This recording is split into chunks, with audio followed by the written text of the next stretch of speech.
请讲。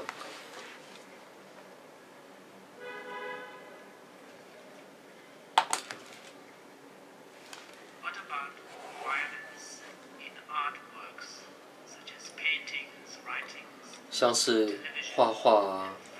或者是影射这方面的这个暴力的行为，这会造业吗？都会有，因为有俱生缘嘛，就透过了画画、绘画等，也会产生这种暴力的俱生缘呢，这是有可能的。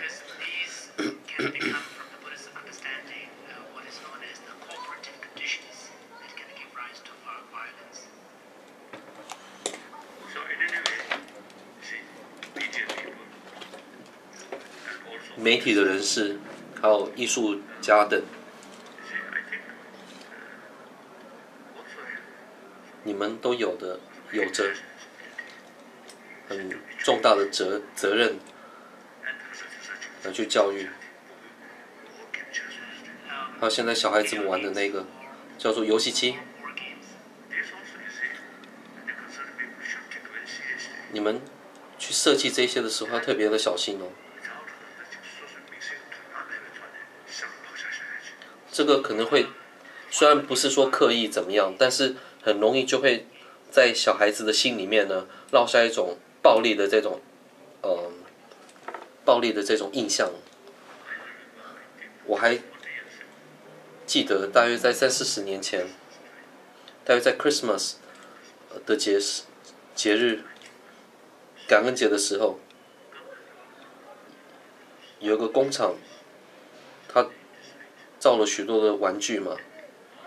那他们那时候说，我们绝对不会再制造具有暴力的这种象征的玩具了。所以每一个领域的这些专业人士都有责任去创造一个非暴力的社会。我想知道，就是在缅甸佛教徒杀回教徒的这种反应是如何？你是如何阻挡这一种的问题呢？当我听到这样一个灾难的时候，我的印度的德里的代表呢，遇到了缅甸的大使，德里的缅甸大使，但是他没有拒绝见面。那当然我们是没有联系的了。于是我写了一封信给翁山书记，也就是诺贝尔和平奖的得主。这没有其他的方式可以让他们知道。那我也表达了，在公开的场所表达了这些出家的僧侣，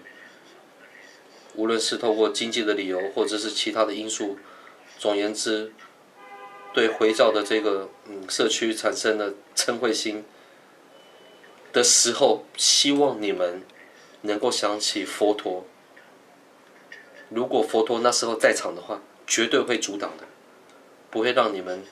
造作回教社区的伤害。我只是这样表达而已。最近我遇到了翁山书记，在捷克 Forum 2014的这个会议里面，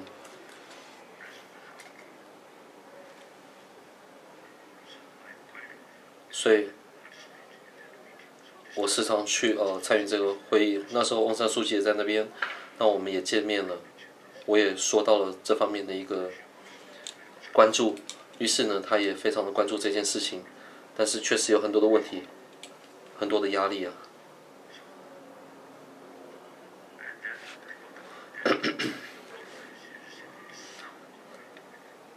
还有最近回教和佛教在斯里兰卡里面呢，好像有一些冲突。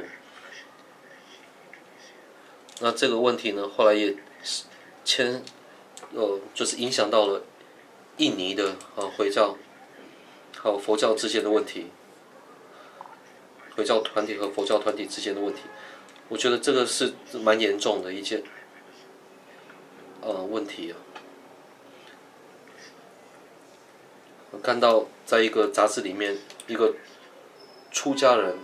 穿的僧服，但是上面那个主题写了，和尚的恐怖主义者，好像觉得说是愤怒像的和尚。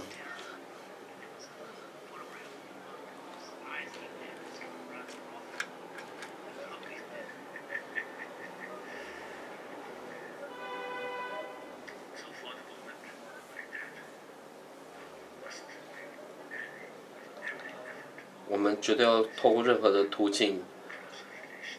让这两个团体间促成和谐。从我个人方面来讲的话呢，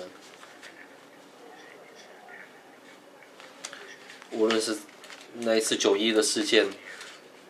的事情发生之后，无论在纽约或者是华盛顿，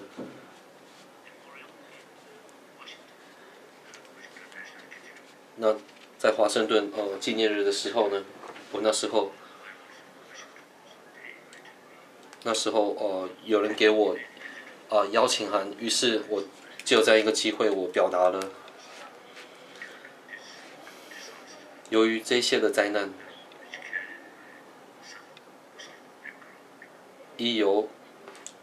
回教的这个背景而产生这些灾难，但是你们绝对不能认为说回教的整体是错的，由少数的几个人以回教的名义来去造成这些人为的灾难，这是不公平的做法，这是不好的。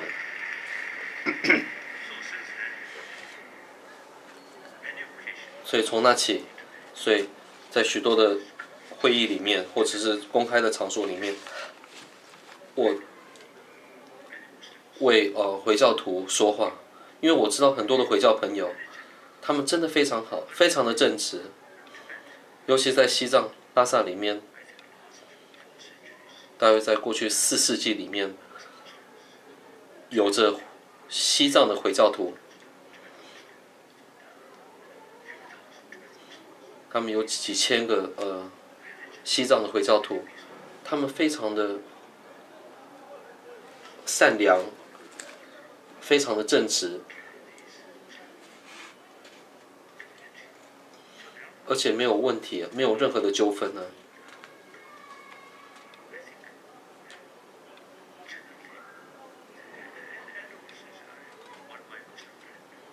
有一位我的朋友，回教的朋友，他跟我说，真正的回教修行者不应该制造任何血腥的事件。如果有人制造血腥事件的话，那就绝对不是回教的修行者。他曾经跟我说这么一句话，以阿拉的名义，又说是以阿拉的名义来去修学慈悲心、悲悯心，这才是他们最主要的宗旨，不是吗？所以我觉得所有的认为有造物主存在的宗教信仰者，你们强调在信仰的这一个原则，所以这个信仰的原则主要目的呢，就是好好的推动上帝或者造物主的旨意，那就是推动慈爱嘛。上帝的旨意或造物主的旨意就是慈爱。那我们佛教徒不认为有造物主的存在，所以我们说了业果。那业果的用意就是说，如果你做好的话，你就可以感得好果；你做坏的话，你就感得坏果。所以善业感得善果，恶业感得恶果。因此，我们必须要去爱他人，为了自己的快乐。虽然认为有造物主的这一派宗教信仰者不说到业果的关系，但是因为我们今世是被造物主所创造的，造物主的最终的旨意那就是慈爱了。因为我们跟造物主非常的接近，那造物主就是慈爱的象征，因此很自然的，我就必须以这样一个责任感，我必须要去推动慈爱。所以所有这些的传统宗教信仰，如果您真的认真学习的话，其实都有相同的潜能来去推动慈爱的。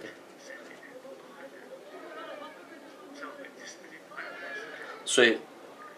在这一个基础上，我相信只是不同的宗教教义教理，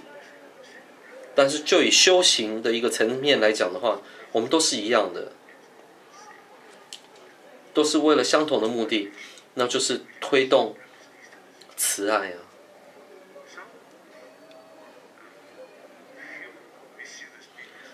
已有少数的几个以挂着宗教名义的人的这种错误的行为而来去毁谤这个整体的话，那是错误的。哪怕佛教里面有少数几个挂着佛教的名义的人而来做一些有的没的奇怪的坏事，基督教也是，犹太教也是，总有这少数几个人。我相信连上帝可能拿他都没办法，或造物主对这些少数的几个人。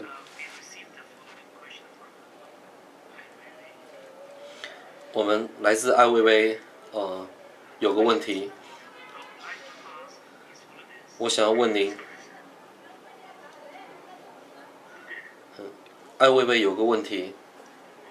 就是中国的艺术家艾薇薇有个问题，我想要问您，您希望回到西藏吗？您觉得会重返西藏的可能性是存在的吗？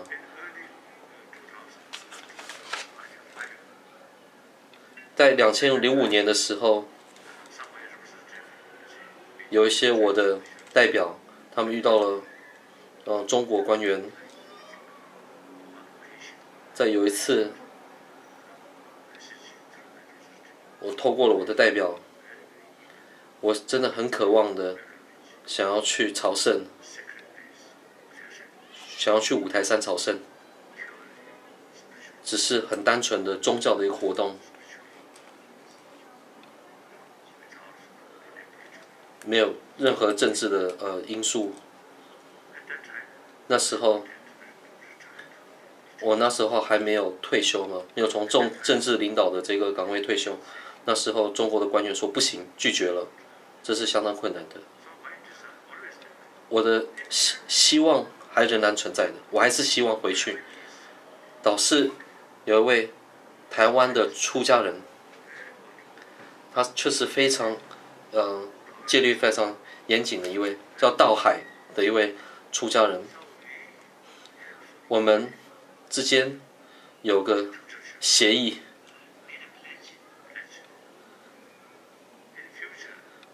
在将来如果有个机会去朝圣五台山的话，如果真的发生的话，他会以国语来去念诵中论，我会以藏语来去念诵中论。那我们再请一个印度的朋友跟我们一起来去念，以梵文来去念诵中论，也就是龙树菩萨的著作。我们之间有个协议，但是不幸的他已经圆寂了，道海法师。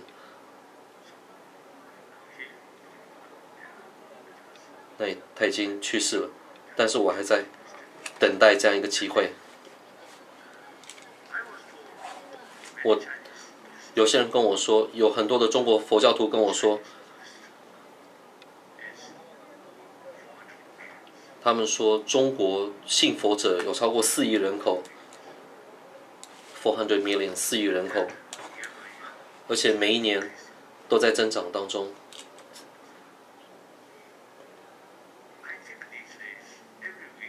最近每一个礼拜，几乎在达兰萨拉呢，都有10到15、20，中国人来见我，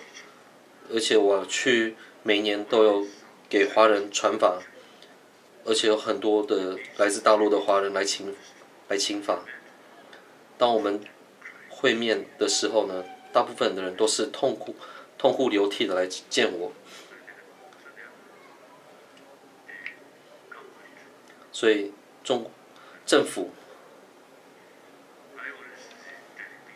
我一直跟人们这么说，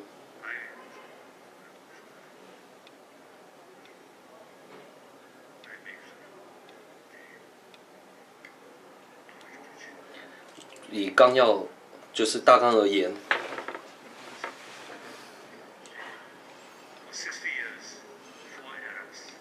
在过去这4个年代，过去60年间的，现在是属于第5年代，是习近平的时代了。在毛泽东时代的时候，最主要强调思想上的改变；在邓小平的时代，最主要强调经济上的改革。那由此而造成了很大的改变。那之后，新的政策，也就是贫富的差距产生了。虽然哪怕是共产的这种主义，那有钱的人越来越有钱，那他们呢也是非常有影响力的。所以在江泽民时代的时候呢，所以他就强调了，我们共产党不应该只成为了工作阶级的人，而也要成为商人阶级的代表商人阶级的，而说到了3代表的这种概念。那在胡锦涛的时代的时候，也有这种的贫富的差距，以及内地还有海边沿岸的这些地区的这种的这个距离，所以他就说到了和谐的这种强调和谐的概念。虽然他的目标不一定达到了，但是至少他的想法出发点是对的，非常好。同样的党，同一个政府，他们会根据实际的千变、时代的千变、真实的状况而来去拟定不同的政策。13亿人口，加上许多不同的种族，所以之间的和谐是相当重要的。尤其是文化大革命，还有天安门事件之后，所以由此而产生了许多百姓之间内心里面的、内心深处的这种怨恨。所以这需要透过了努力来去造成社会之间的和谐，而且真正的和谐的基础是来自于信任、信赖。信赖，如果您对他人尊重，如果您是以真诚的心尊重他人的话，信任由此而建立的。那这样的话才有办法让你们之间的谈话让它透明化、正直化。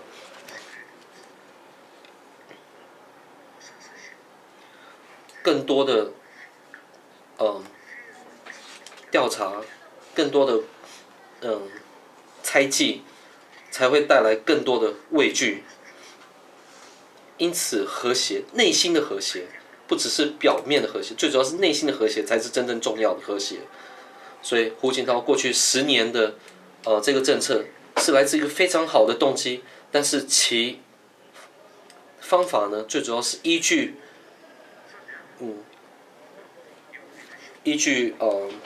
外表的这种行为的话，并没有强调内在的这种和谐。我觉得这个做法上并不是那么完美。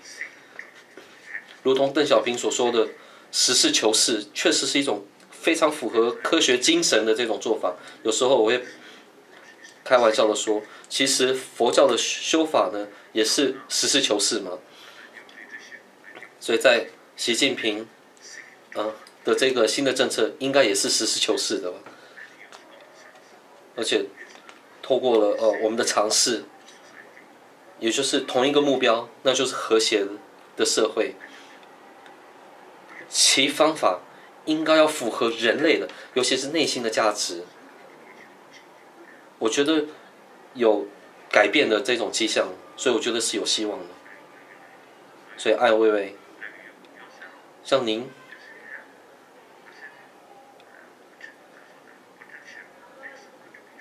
您也是有能力能够带来贡献的。在过去，我的印象里面，我觉得你真的坚持了你的道德观念，这是很重要的，这是很重要的。中国有最大人口的国家，13亿人口，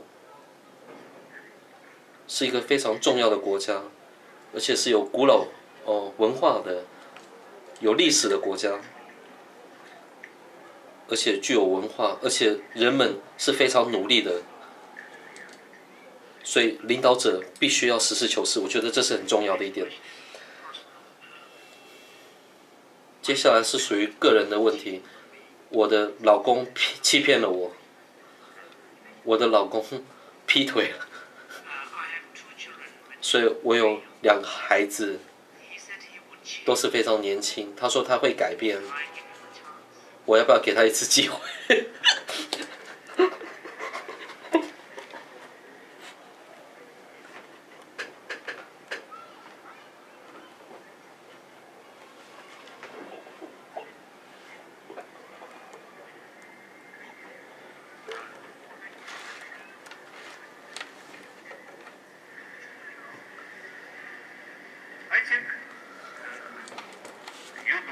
我觉得你可能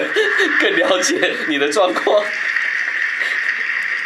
我觉得你更了解你的状况。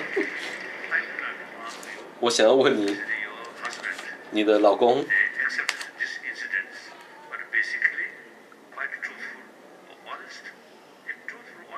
他是很认真的、很真诚的承许了自己的错误。那这样的话呢，你说不定可以给他这样一个机会。如果是过去的经验，你就知道说他只是欺骗你，或者是他不是很认真的看待这件事情的话，那你真的可能要严肃的看待这件事情了。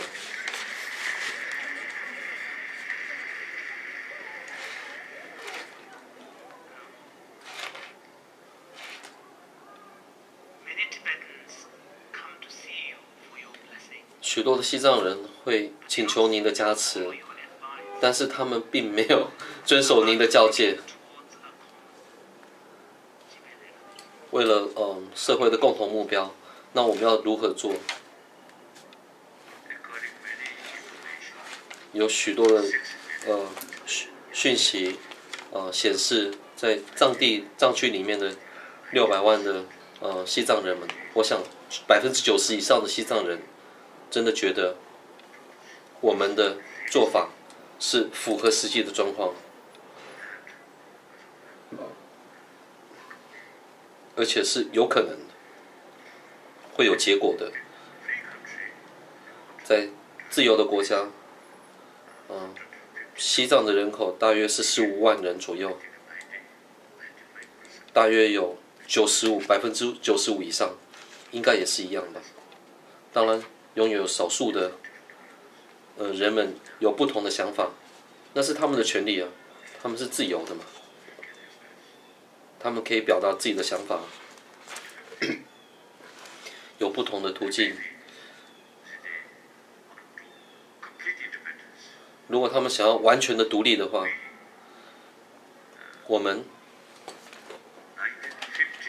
从1950年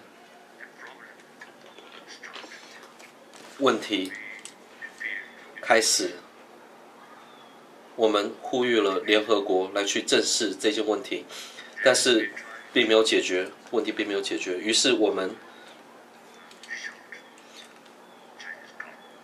直接的跟中国政府进行交流。那我那时候去了北京，我跟毛泽东呢有几次的会见。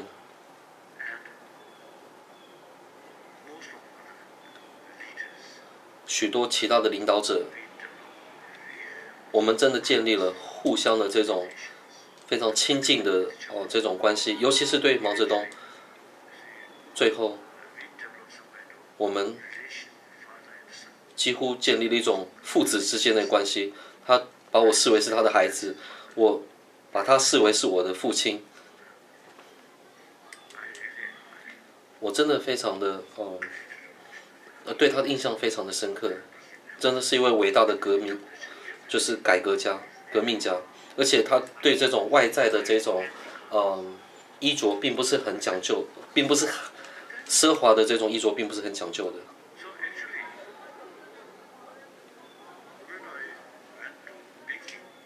当我去北京的时候，同样的一条道路，当我回来的时候，10月份10个月后我回来，重返拉萨的路上，那时候第18营的将军张国华，我跟他说，去年当我经过这条路去北京的时候，我是充满了猜忌的，但是现在我回来了，我是内心充满了乐观的态度，还有信心的。可是，1956年、1957年、1958年，那越来越糟糕了，越来越多的暴力的行为。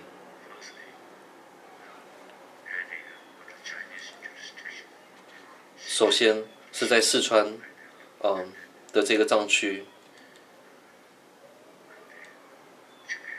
之后青海。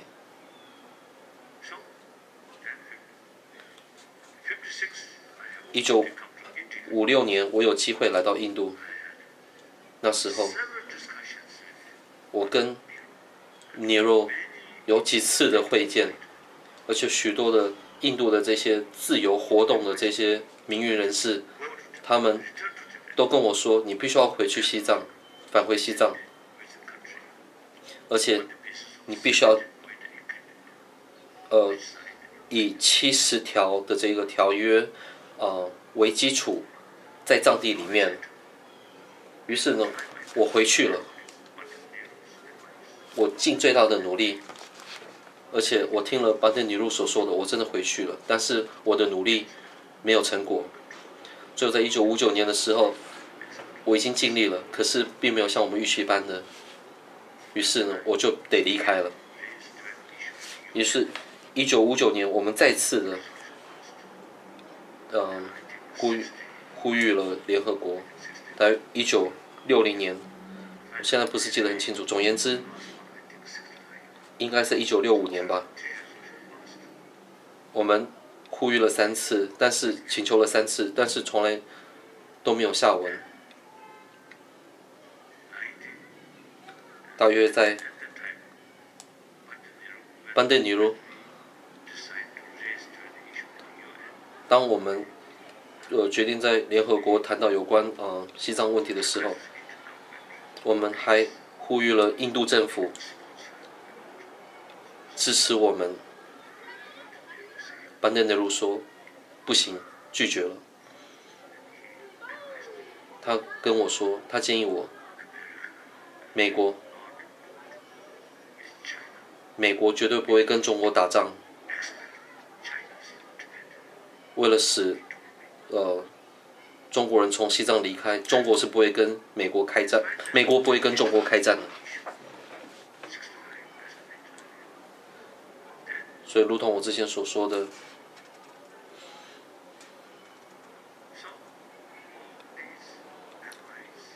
这一切的建议，还有根据实际的状况，那最后我们的结局呢？我们迟早必须要跟中国政府谈话的。所以从1974年，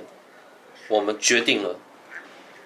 当跟中国政府谈话的时间来的时候，我们必须要有万全的准备。所以在时候就所谓的中庸之道、中间道路的这种政策确定了。这时候中国因为文化大革命的这种活动，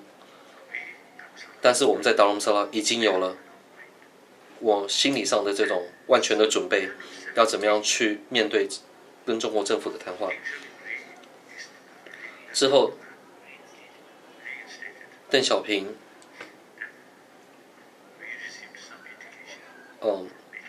我们从北京那里获得了一些消息，透过邓小平，后来他想要，就是从北京那里的回应是想要看我的代表派到西藏去，那派到北京，于是我的哥哥1979年的时候去邓小平，去在北京跟邓小平做了长时间的谈话，于是打开了藏印之间的这个边界，所以让印度里面的藏人跑到藏区里面去拜访他们的亲戚，藏区里面的藏人可以到印度拜访他们的亲戚，所以那时候有很多的出家人还有在家人，大约3万的藏人从藏区里面到了印度，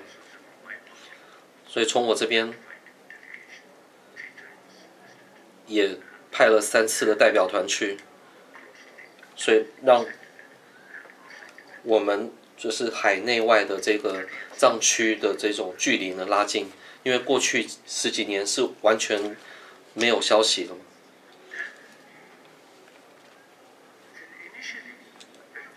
一开始是真的很有希望的，但是最后也有这种民运活动的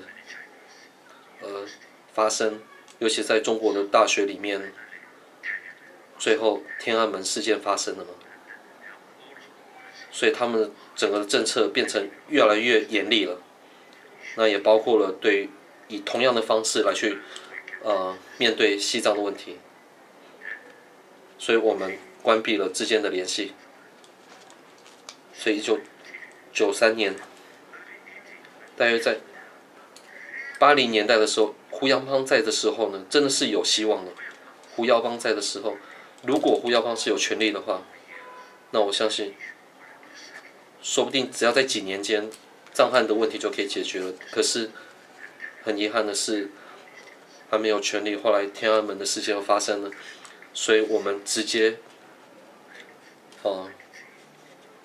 的这个与北京的关系，1993年开始就断裂了。于是江泽民2002年，我们又开始了之间的这种交流，大约有几次跟中国的这个代表团谈话，但是我们没有一个好的成果。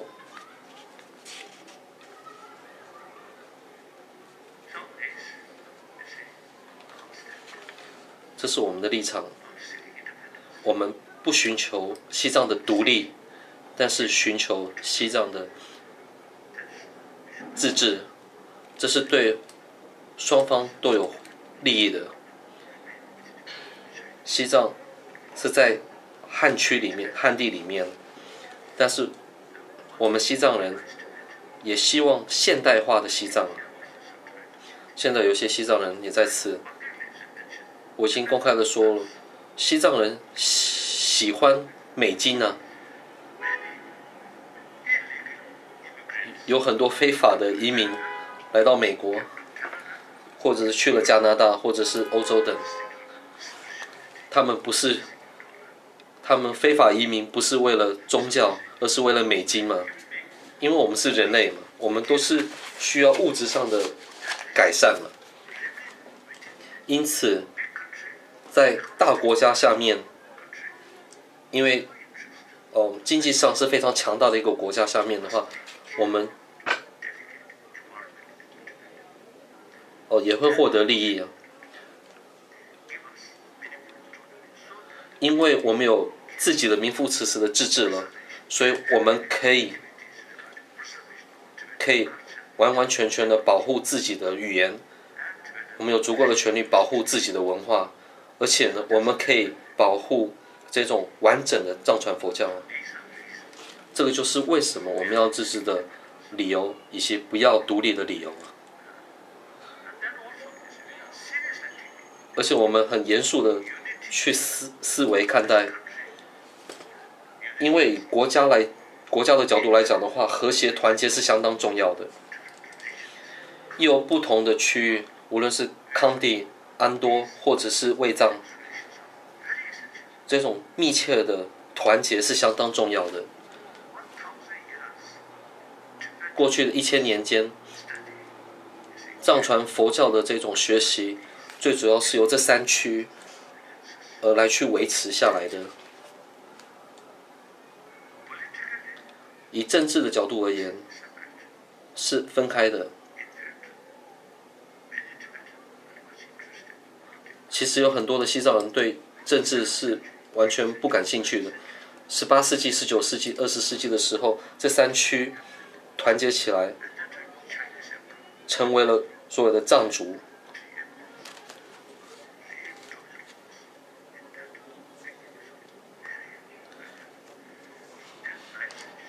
尤其在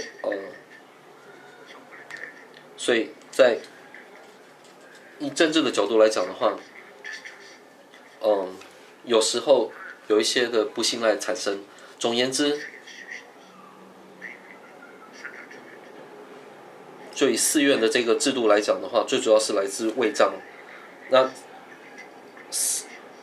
卫藏的寺院呢，它会招引其他区的这些僧人，所以导致这3区的这种藏传文化的一个持续呢，产生了团结的作用。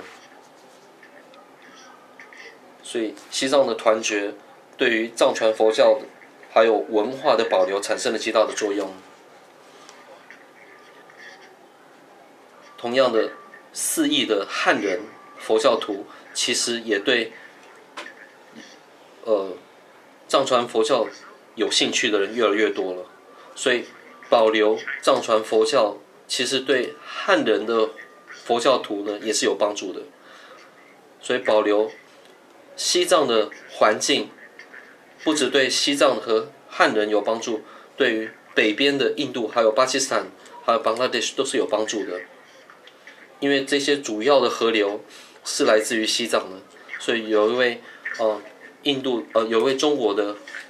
就是环保的专家，在他的这个文献里面呢，他找到了。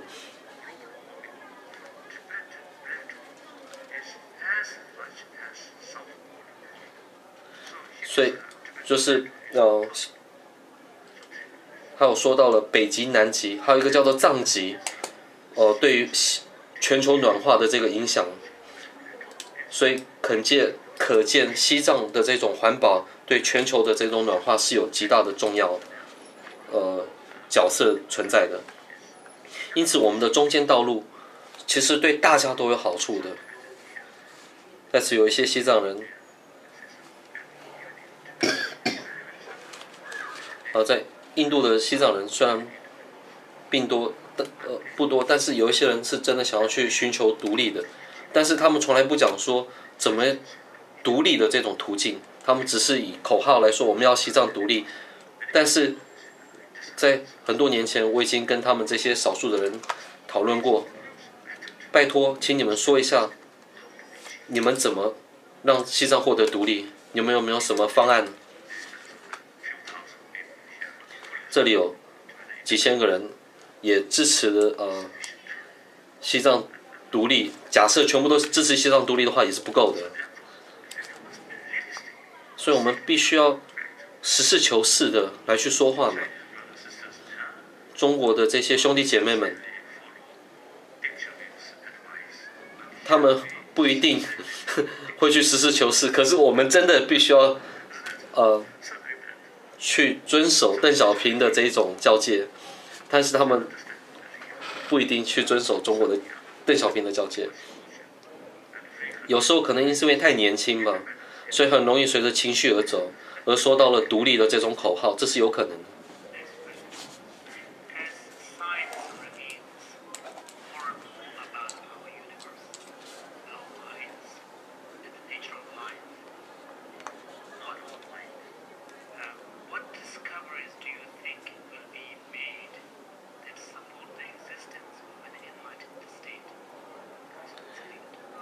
如何透过科学的证据，怎么样去证明这种佛果位？我觉得就以科学的角度来讲，科学对于心理的这种解说而言，好像是幼稚园一样。但是印度的传统的这种对心理的这种解说来讲的话，那真的是非常高等的教育了，像是博士班一样。所以，真正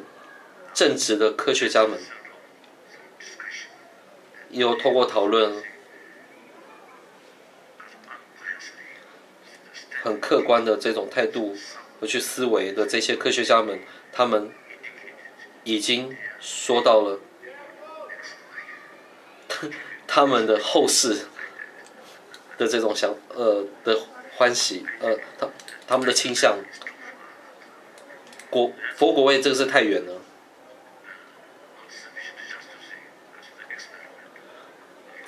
这不是说透过实验而来去，这个可能需要好几世的，甚至于好几节的这种实验而来去研究的。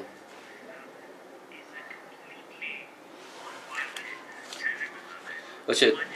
科学家里面呢，哪怕是科学家的这种态度，但是呢，看不到和看到没有这两者一定要分开了。看不到不一定代表看到没有。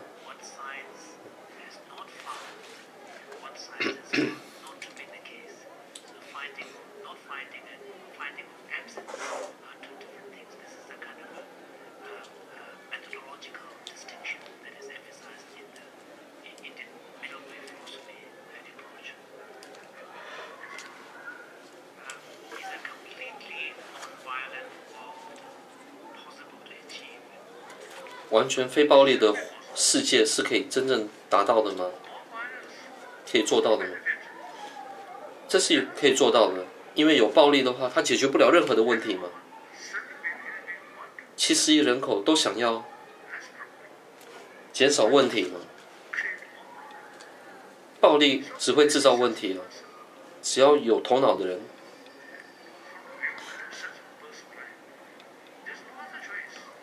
没有其他的途径啊，只能透过非暴力的途径啊，非暴力的社会啊。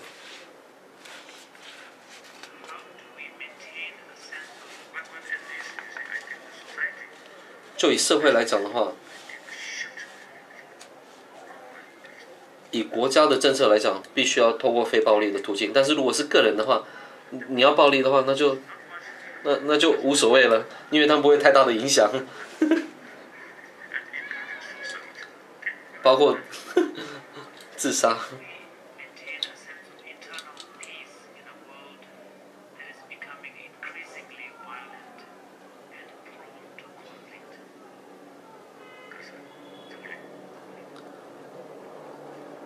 这世界里面更多的暴力现象，那这个呢，会对自己的自信有所影响啊。那我不觉得是如此哦。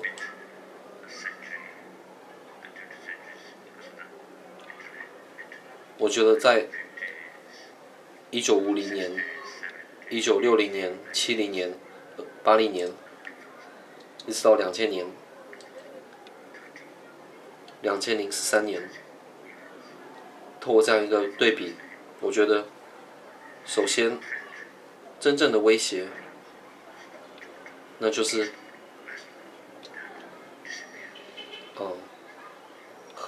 核弹的这种东边，还有西边的这种威胁呢，那个是已经没了。那之后是俄罗斯，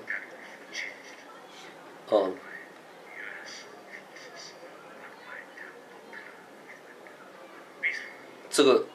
和解的问题，并非是美国的这种军力的威胁，而是来自于人民之间民群的活动，民众的这种运动来和解，而来。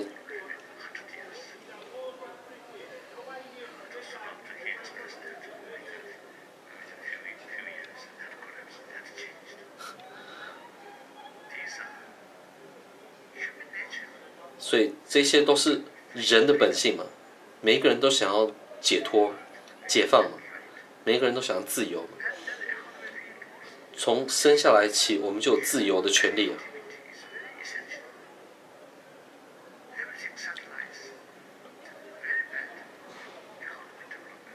如果每一个人都以自我为主的话，对于经济或者是其他的发展都有极大的障碍。所以，人们的基本的本性就是自由啊。同样的，这一世纪，战争的概念，第一次世界大战、第二次世界大战，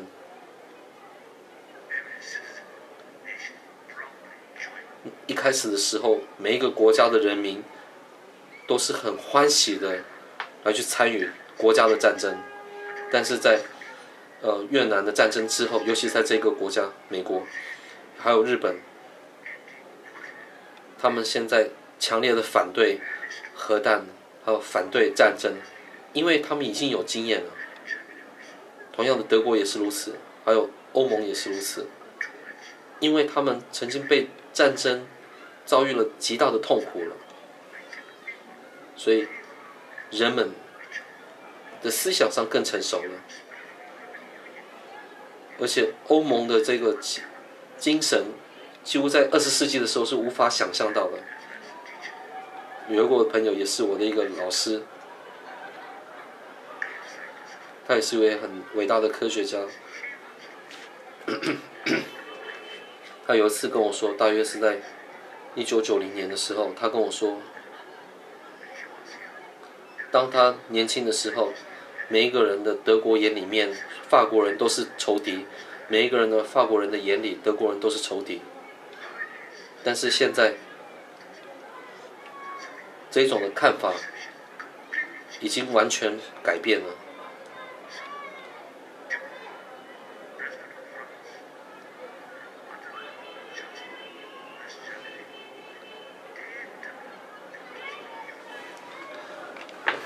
迪沟还有阿特纳，他们建立了欧盟的这种的精神，这种的概念，但是这个是在20世纪初的时候是不可能发生的。这是为什么呢？因为人们的思想成熟了，人们的思想更文明化了，像核弹。许多的领导者，像是你们的领导者奥巴马，现在已经在开始谈到了要如何减少核弹的数量了。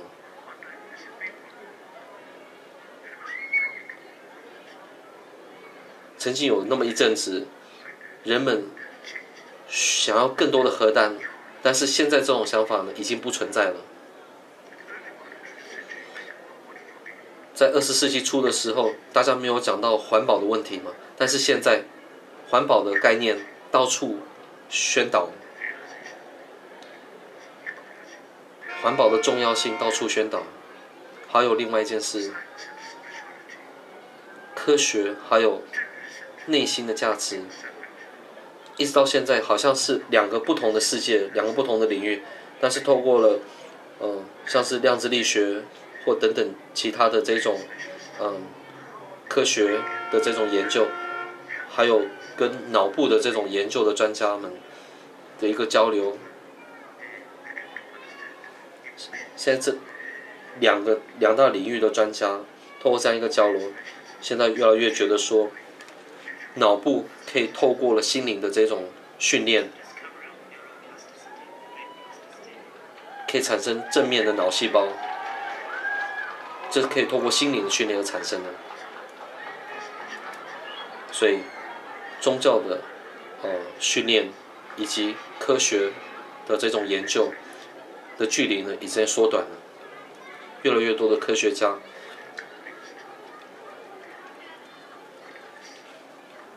觉得温暖的心、善良的心是非常非常重要的。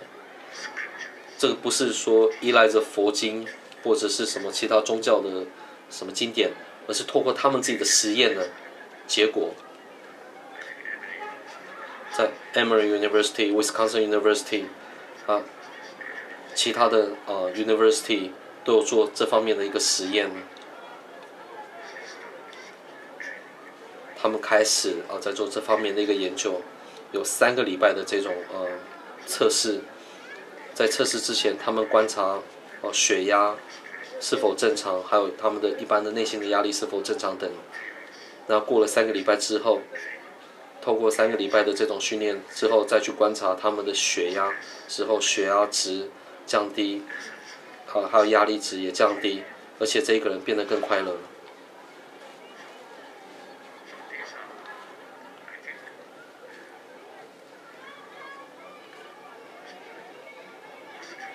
所以这些都是属于一种正面的一个进展嘛。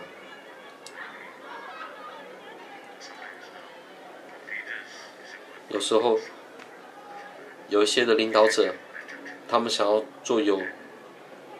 效率的这些活动，但是不一定受到百姓的这些支持。像英国最近发生的一些事情，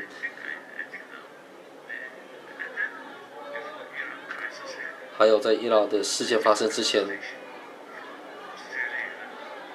像澳大利亚一直到美国，有上百万的人都在抗议呢。不要暴力啊！这个代表什么呢？我们人类的思想更成熟了，因为他们觉得说暴力是一个失败的途径。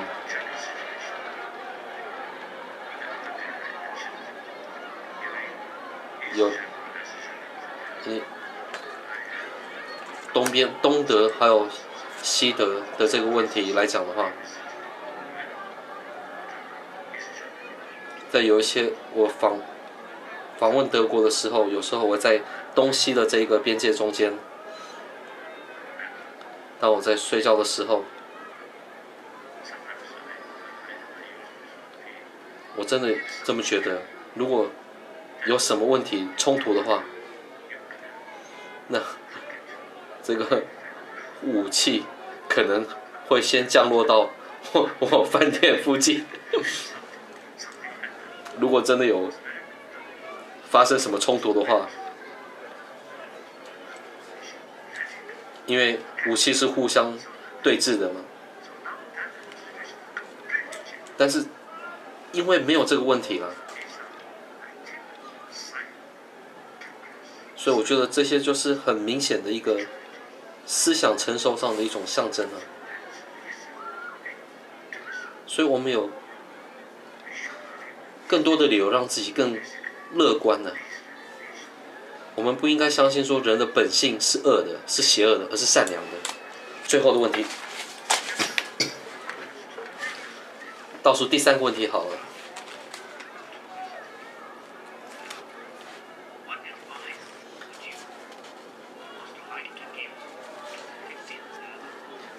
您对第5世代了吗有什么建议？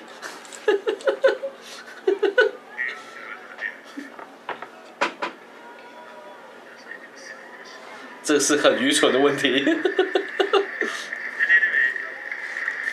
无所谓了。有没有第5世代了吗？没有人知道。有没有第15世代了吗？没有人知道。如果有第15世代了吗的话，代表我已经不在了。所以根本没什么用意。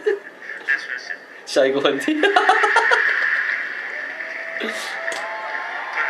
说不定我可能会跟他说，建议说，当我年轻的时候，当我在最好学习的时候，我那时候因为太懈怠了，我那时候没有真正认真学习，这我到目前为止还后悔。所以我会跟他讲说不要这么做，在学习的最好阶段的时候好好学习。我们要如何帮助年轻人建立道德观念？首先，你们自己要建立道德观念的建立道德生活。如果您对道德生活没有办法，您本身没有道德生活的话，你怎么去劝你的下一代要有道德观念？这是很难的。你本身生活要道德化才行啊。您真的相信的话，让你的生活符合道德原则，永远保持正直的态度，让自己内明外明透明化。那这样的话呢，你的孩子、你的下一代在这样一个家庭环境里面长大，自然就会看到活生生的一个个案，而且呢，会自然而然的成为一种习惯。这一种的正直的态度或透明化的态度会成为他的习惯。那这样的话，再来去跟您的下一代教导，再去引导他们。如果您的邻居没有符合道德原则的话，你们就可以跟您的下一代说，我们的道德原则帮助了我们产生了自信，所以让我们所做的一切呢，是内外透明的、透明化的，因此可以带来更多的朋友。你看，我们的邻居很有钱，但是他就要掖着藏着，他就要说谎，他就要撒谎，因此他没有什么朋友，大家都猜忌他，所以他不快乐啊。于是呢，你就可以这么跟你的下一代这么说嘛。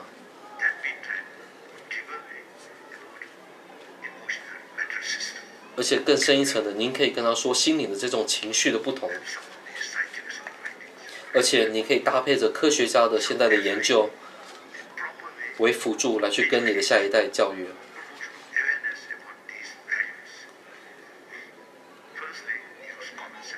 首先，先用尝试，先以自己的经验，所谓的共同的经验，像是我这边有说，大约有2000多个人嘛，我们每一个人都是来自于母亲。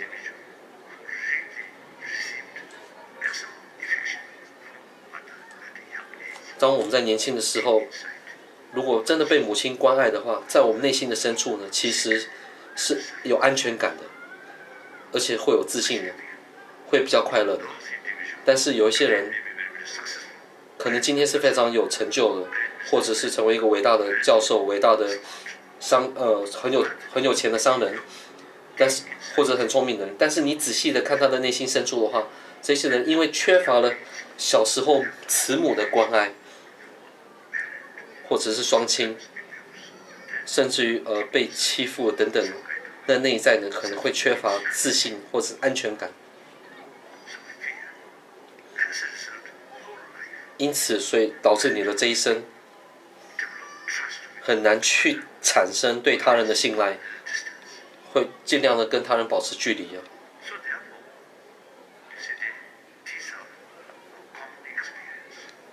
这些就是我们大家共同的尝试嘛，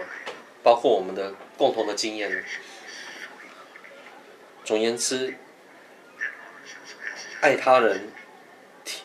利益他人的心，这是相当重要的。还有尝试透过这种的方式，就像我刚刚所说的，透过邻居的这种对比，那对你的下一代来去解释。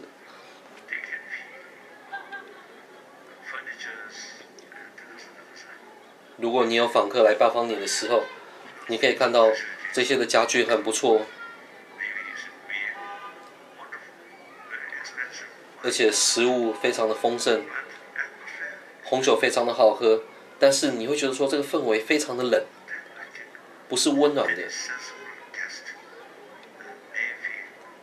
那这个访客他可能会觉得说我想要赶快离开了，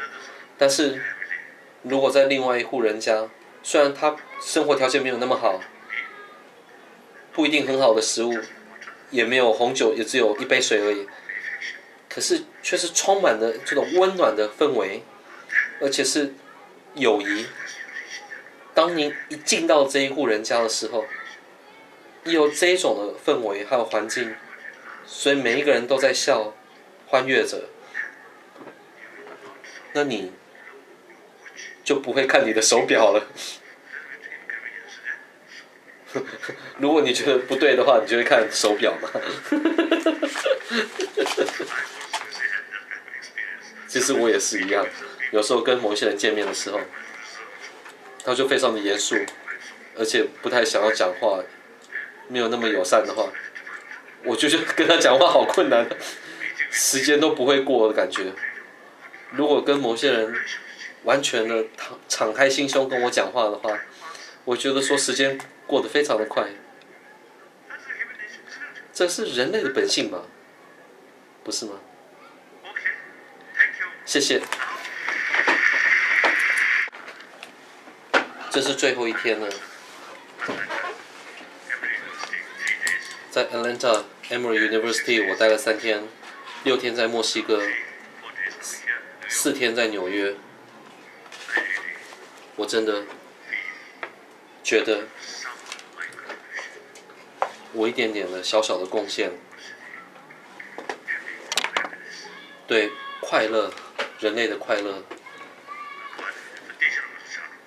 我好像到哪里都还是开玩笑的。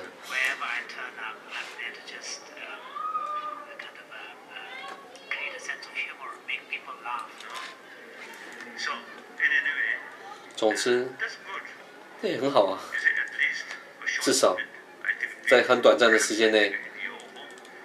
你们在家里可能有很多的忧虑，或者是很多的操虑，但是如果你们来到这边，你可能会觉得说有点放松，至少短暂的时间内你是觉得放松，也有这么一点小小的贡献吧。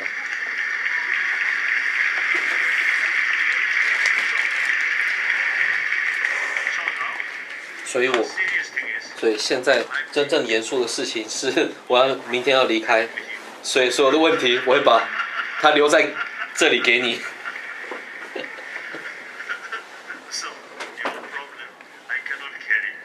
我没有办法带走你的问题，所以您必须要聪明的，去面对这些的问题，有效率的去面对这些问题，而且透过非暴力的方式。直到下一次的见面，再见，拜拜。